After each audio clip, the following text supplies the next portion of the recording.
എല്ലാവർക്കും നമസ്കാരം. നമ്മൾ പണത്തെക്കുറിച്ച് ചിന്തിക്കുമ്പോൾ നമ്മുടെ മനസ്സിലേക്ക് എന്താണ് ആദ്യം ഓടിവരുന്നത്? ഒരുപക്ഷെ വലിയ കാറുകൾ, ആഡംബര വീടുകൾ, വില കൂടിയ ഫോണുകൾ, അല്ലേ? എന്നാൽ യഥാർത്ഥ സമ്പത്ത് അതൊന്നുമല്ല.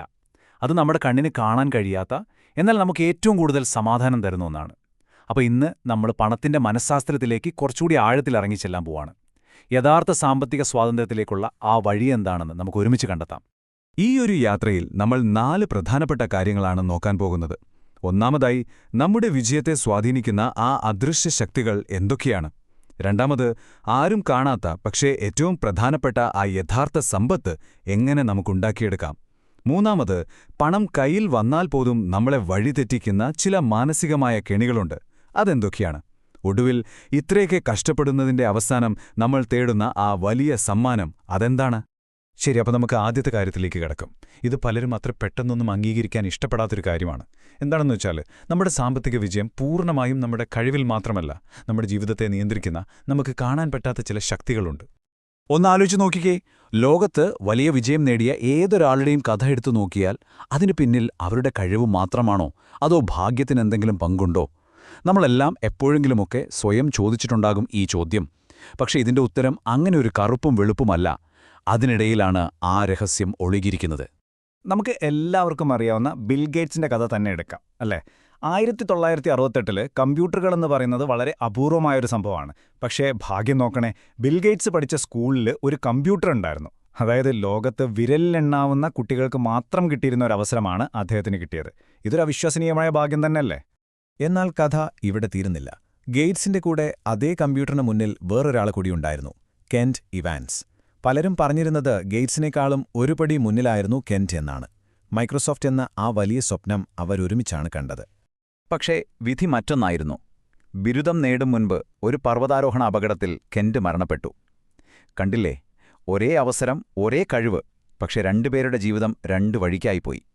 ഒരാളുടെ ജീവിതത്തിൽ ഭാഗ്യം ഒരു അനുഗ്രഹമായി വന്നപ്പോൾ മറ്റൊരാളുടെ ജീവിതത്തിൽ റിസ്ക് എന്ന അപ്രതീക്ഷിത വില്ലൻ എല്ലാം തകർത്തുകളഞ്ഞു.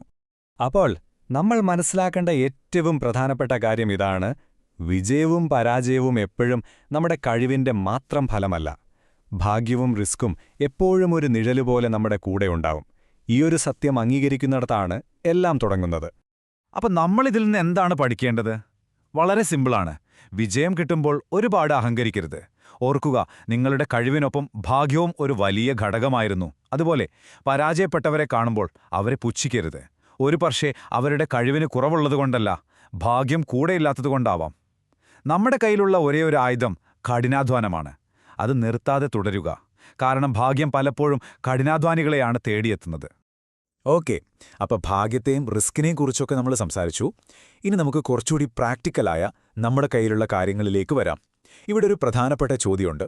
നിങ്ങൾക്കൊരു പണക്കാരനാകണോ അതോ ഒരു സമ്പന്നനാകണോ? രണ്ടും ഒന്നല്ലേന്ന് തോന്നാം, പക്ഷേ അതിലാണ് യഥാർത്ഥ രഹസ്യം ഒളിഞ്ഞിരിക്കുന്നത്. ഒരു പണക്കാരനെ നമുക്ക് പെട്ടെന്ന് തിരിച്ചറിയാൻ പറ്റും. അവരുടെ കാറ്, ഫോൺ, ഡ്രസ് ഇതെല്ലാം പുറമേക്ക് കാണുന്ന കാര്യങ്ങളാണ്. പക്ഷേ ഒരു സമ്പന്നന്റെ ശക്തി നമ്മൾ കാണുന്നില്ല. അത് അവർ ചിലവഴിക്കാത്ത പണമാണ്. അവരുടെ ബാങ്ക് അക്കൗണ്ടിലും ഇൻവെസ്റ്റ്മെന്റുകളിലുമായി ഒളിഞ്ഞിരിക്കുന്ന അദൃശ്യമായ ആസ്തികൾ.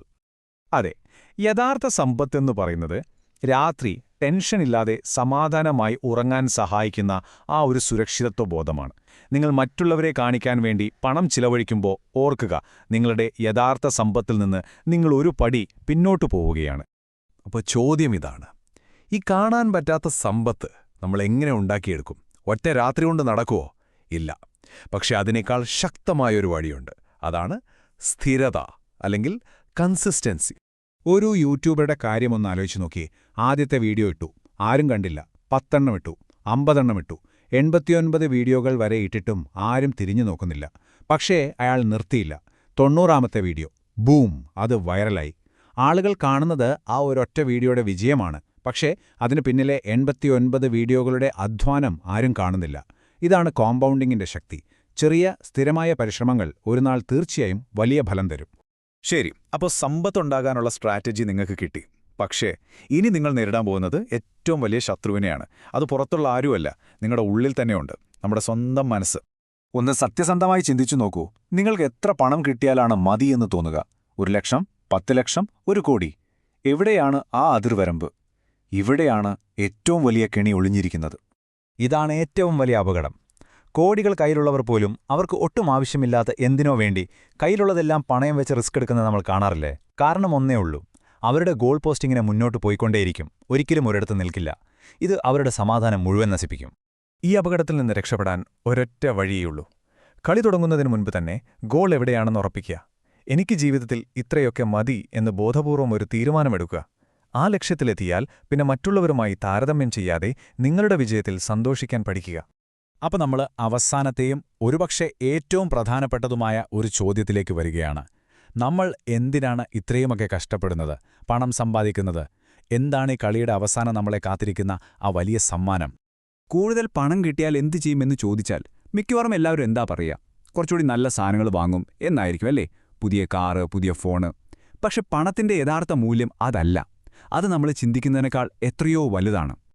അതെ, ആത്യന്തികമായ സമ്മാനം ഇതാണ്: നിങ്ങളുടെ സ്വന്തം സമയത്തിന് മുകളിലുള്ള പൂർണ്ണമായ നിയന്ത്രണം. രാവിലെ എഴുന്നേൽക്കുമ്പോൾ ഇന്നെനിക്ക് എന്തു ചെയ്യണം, എപ്പോ ചെയ്യണം, ആരുടെ കൂടെ ചെയ്യണം എന്ന് മറ്റൊരാളുടെ അനുവാദമില്ലാതെ നിങ്ങൾക്ക് സ്വയം തീരുമാനിക്കാൻ കഴിയുന്ന ആ ഒരവസ്ഥ. അതാണ് പണം നൽകുന്ന ഏറ്റവും വിലമതിക്കാനാവാത്ത സമ്പത്ത്. എന്താണ് ഈ സ്വാതന്ത്ര്യമെന്ന് പറഞ്ഞാൽ, രാവിലെ അലാറം വെക്കാതെ എഴുന്നേറ്റ് എന്നെനിക്കിഷ്ടമുള്ളത് ചെയ്യാം എന്ന് ടെൻഷനില്ലാതെ പറയാൻ പറ്റുന്ന അവസ്ഥ. ഇഷ്ടമില്ലാത്തൊരു ബോസിന്റെ കീഴിൽ ജോലി ചെയ്യേണ്ടി വരുമ്പോൾ എനിക്കിത് വേണ്ട എന്ന് ധൈര്യത്തോടെ പറയാൻ കഴിയുന്നത്. അതെ, പണം കൊണ്ട് സാധനങ്ങൾ മാത്രമല്ല, നമ്മുടെ ജീവിതത്തിലെ ഏറ്റവും വിലപ്പെട്ടൊന്നായ സമയം തിരികെ വാങ്ങാൻ കഴിയണം. അതുകൊണ്ട് നിങ്ങൾ പണം സേവ് ചെയ്യുമ്പോൾ അതിനെ ഒരു ത്യാഗമായി കാണരുത്. മറിച്ച് നിങ്ങളുടെ ഭാവിയിലെ സ്വാതന്ത്ര്യത്തിനു വേണ്ടി നിങ്ങൾ നടത്തുന്ന ഒരു ഇൻവെസ്റ്റ്മെന്റാണത്. നിങ്ങൾ സേവ് ചെയ്യുന്ന ഓരോ രൂപയും നിങ്ങളുടെ ഭാവിയുടെ ഒരു ഭാഗം നിങ്ങൾക്കായി തിരികെ വാങ്ങുകയാണ്. അപ്പോൾ ഞാൻ ഈ ഒരു ചോദ്യത്തോടെ നിർത്തുകയാണ്. ഒന്ന് ശരിക്കും ആലോചിച്ച് നോക്കൂ. നിങ്ങൾ ഓരോ മാസവും മിച്ചം വെക്കുന്ന പണം, അത് യഥാർത്ഥത്തിൽ നിങ്ങൾക്കായി എന്താണോ വാങ്ങുന്നത്? ഒരു പുതിയ ഫോണാണോ? ഒരു കാറാണോ? അതോ നിങ്ങളുടെ ജീവിതത്തിലെ ഏറ്റവും വിലപ്പെട്ട ഒന്നായ സമയത്തിനു മുകളിലുള്ള സ്വാതന്ത്ര്യമാണോ?